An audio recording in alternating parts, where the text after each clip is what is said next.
A velocidade de checagem também no mundo moderno é muito rápido. Você consegue, se você tiver um pouquinho de motivação, chegar numa fonte fidedigna e verificar aquilo que você está vendo.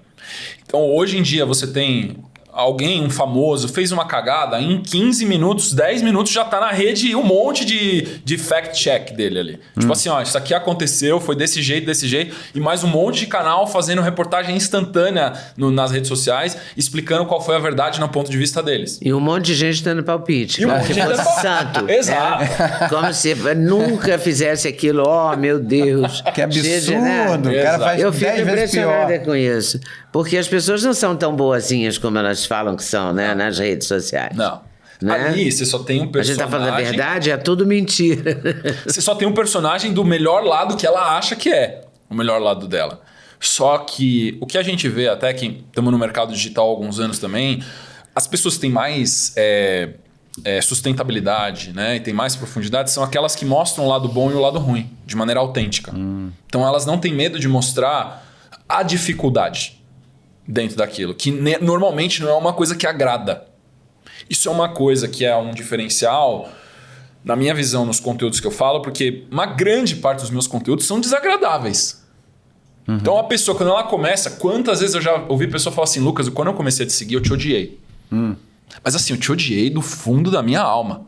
Por quê? E daí eu falei depois. Depois eu parei de te seguir, mas você ficou na minha cabeça, e algumas semanas depois eu voltei a te seguir, aí eu entendi o que você estava falando. Por quê? E você nunca perguntou por que a pessoa te odiava? Não, mas é porque eu sei, porque é você. Então me conta, pelo amor de Deus. Porque quando eu não tenho compromisso com o politicamente correto, tá? O meu compromisso é com o princípio da verdade. Então, se eu for comunicar algo sobre algum assunto que eu tenho algum nível de domínio, ou de especialidade ou de conhecimento, eu vou comunicar o que eu descobri e vou revelar. Isso agrade gregos ou troianos ou não. Então, no momento que eu comunico aquela descoberta, muitas pessoas com seus posicionamentos afetivos se sentem ofendidas e desagradadas. Só que é uma informação impessoal. Eu tô fazendo um vídeo... A prova de que é impessoal é que ela tá vendo um vídeo lá que mais 455 mil pessoas viram. Se ela assim, cara, esse vídeo não é para você. Esse vídeo é para um monte de outras pessoas que estão vendo também. Você faz parte dessa audiência que também está vendo. Só que a pessoa personaliza. Porque esse impulso egoísta, de achar que tudo estão sempre falando dela, de que as coisas no mundo são contra ela, que ela é vítima do mundo, é da natureza do imaturo. Então, quando a pessoa tem um nível de maturidade, ela reage a alguma coisa que é do mundo impessoal, na verdade ela está dizendo o estado de maturidade que ela tem com os afetos. Então, no processo de digestão, passa alguns dias, algumas semanas, aquela verdade fica ecoando na cabeça dela, porque fazia sentido aquele conteúdo para ela, senão ela não teria se incomodado. Senão ia passar. Ela fala, cara, deixa eu ouvir de novo aquilo. E é inúmeras histórias que eu tenho assim, de alunas de muitos anos, e alunos também, da pessoa fala, cara, a primeira vez que eu te conheci, eu te odiei. E depois passou algumas semanas, algum tempo, eu voltei a estudar e eu compreendi por que eu estava me incomodando. Porque aquele era um ponto de sensibilidade neurótica. Na psicanálise a gente sabe. Todo ponto de sensibilidade ou hipersensibilidade que tende à histeria é um ponto de trauma afetivo. E quais são os pontos de histeria mais comuns hoje em dia? Porque eu acho que a histeria hoje em dia está muito elevada.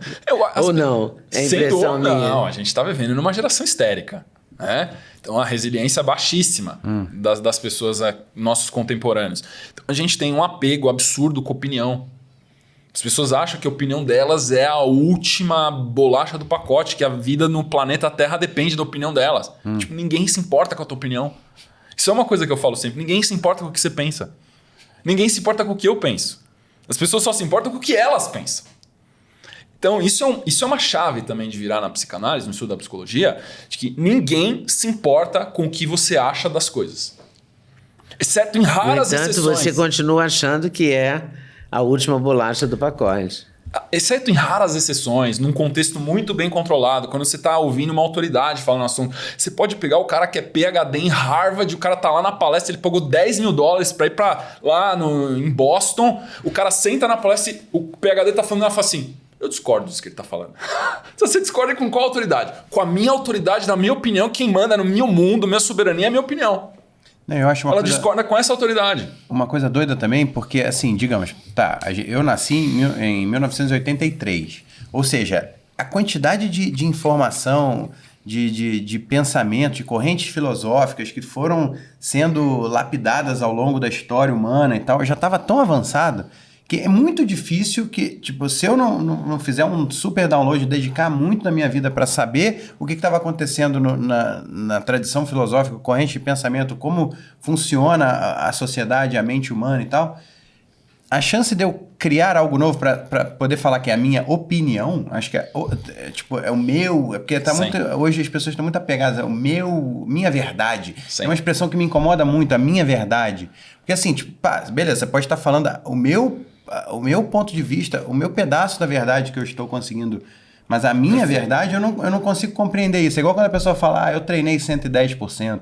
Eu falo, não, peraí, se você 100% é o todo, você não pode passar do todo, por definição, é coisa do igual 2 mais 2 igual a 4. Exato.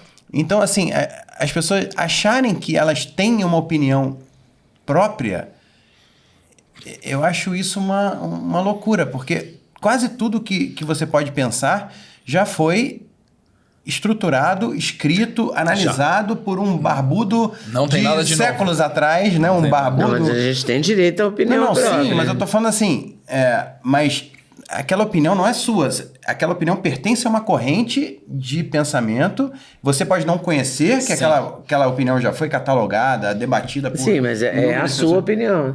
Sim, mas sua no sentido de agora eu peguei essa opinião também e estou gostando dela. Sim. E meu time, Mengo, mas o Flamengo já existia muito antes de eu nascer, entendeu? Perfeito. E as pessoas já tinham escrito, tem dezenas de livros, uma bibliografia inteira sobre aquela corrente. As pessoas, elas confundem, eu acho, muito na modernidade, a autoridade com intensidade afetiva. Então as pessoas, quando elas sentem paixões avassaladoras por algo, elas acham que elas se tornaram autoridades. Só que ela não se tornou, ela na verdade é só uma pessoa insana, apaixonada, que não entende nada sobre o assunto. Mas ela acha que é uma autoridade, então ela fala aquilo como se ela fosse o PhD de Harvard, a autoridade máxima, que não tem resultado nenhum. Então, na minha visão, isso é uma coisa que é um grande mal da nossa sociedade, é uma desconexão geracional. Né? Onde os jovens eles não conversam com as pessoas mais velhas, com os pais e com os avós, para ter bom senso, para desenvolver bom senso. Então que você tem uma juventude hoje na sociedade que tem zero de bom senso. Então são lunáticos, na grande maioria das vezes, principalmente as pessoas, os jovens que moram em grandes centros são lunáticos. Porque não conversam com as pessoas que vieram antes e estão há muito mais décadas no planeta do que elas. Então esse é um princípio na psicanálise chamado ancestralidade. Isso é a capacidade de você entender de onde você veio, qual a criação que você teve, qual que é a linha geracional que você veio, por que a sua família tem certas tendências. Depois que você faz isso, você consegue fazer uma decupagem de quem você é. Quando você entende quem você é, você começa a conseguir estudar assuntos do mundo. Quando você estuda certos assuntos do mundo, depois de 1, 2, 3 décadas estudando, você começa a conseguir ter opiniões bem embasadas, não afetivas. Sim. Só que o que a gente tem hoje são grandes líderes de movimentos estudantis de 18 anos achando que eles têm a solução para a guerra na Rússia e na Ucrânia, para a guerra na Israel e na Palestina e no Irã, para o desflorestamento, a queimada na Amazônia. Eles têm solução para tudo. Isso é lunático. Porque se as grandes mentes do planeta não conseguiram resolver isso ainda por causa da complexidade dos sistemas, como que um jovem de 18 anos... Só que ele tem intensidade afetiva. Então... De uma maneira, ele pode ser o futuro do planeta, mas hoje ele é um estorvo. Porque é um lunático que não fala com seus ancestrais, não tem bom senso algum, ou seja, irrazoável, irracível, irracional, só que faz um barulho absurdo. É igual aquele vizinho, imagina você tem um vizinho de 18 anos que toca bateria rock and roll e ele fica tocando das 9 da manhã às 10 horas da noite. É um inferno. Podia ser pior, ele podia tocar das 10 da noite às 9 da manhã. Mas é pelo menos tem algumas leis que impedem ele. Tem alguns legisladores que têm bom senso e fizeram uma lei, porque senão você atrapalha a vida do bom cidadão. Mas dentro da lei, dentro da liberdade que ele tem como cidadão, eu posso tocar a bateria das 9 da manhã às 10 da noite. E ele vai tocar. Eu sei porque eu conheci um cara que cresceu comigo, amigo meu de infância. Ele chegava da escola 1 da tarde, ele tocava a bateria da 1 da tarde às 10 da noite. Ele era odiado no condomínio. Você imagina um cara tocando bateria 8 horas por dia. Você é um cara tocando bateria agora, esquece sua vida.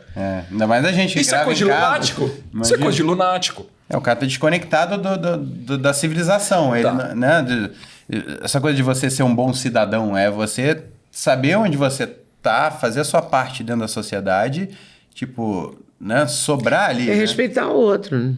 E aí, gostou desse corte? Gostei muito, mas eu acho que vocês devem assistir a entrevista completa, que está no YouTube, Leda Nagli, esperando por você. Essa série Hoje Nagli, o Encontro de Gerações, está imperdível. Vale a pena conferir, hein? Com certeza. Se Deus quiser.